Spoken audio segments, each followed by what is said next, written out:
आज दाजी आणि मी स्वामींच्या मठात गेलो होतो. तिथून जवळच असलेल्या साईबाबा मंदिरात दर्शन घेतलं. राम सेतूचा तो दगड पाहिला, जो आजही पाण्यावर तरंगतो. घरी निघालोच होतो, वाटेत नवनाथांचं मंदिर दिसलं.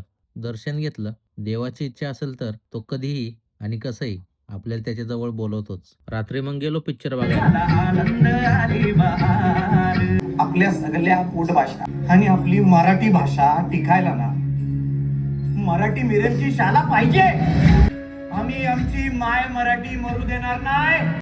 क्रांतिज्योती विद्यालय मराठी माध्यम, मनाला भेटणारा विषय. विषय खूप उत्तम प्रकारे मांडलेला आहे. मराठी शाळा आणि ती टिकवण्यासाठी चाललेला संघर्ष हा त्यातून दिसतो. आणि प्रत्येक कलाकाराचा अभिनय असा आहे की तो अभिनय वाटतच नाही, तर तो एक अनुभव वाटतो. त्याच्यामध्ये सचिन सरांचं एक वाक्य आहे, शिक्षक पगारी झालाय आणि शिक्षण बाजारी झाले. म्हणजे साधे डायलॉग पण परिणाम खोलवर जाणार आहे. हा चित्रपट पाहताना फक्त कथा नाही दिसत, तर आपलं शाळेतलं आयुष्य आठवतं. आणि हो, जर मराठी भाषा टिकवायची असेल ना, तर मराठी माध्यमाची शाळा ही टिकलीच पाहिजे. धन्यवाद.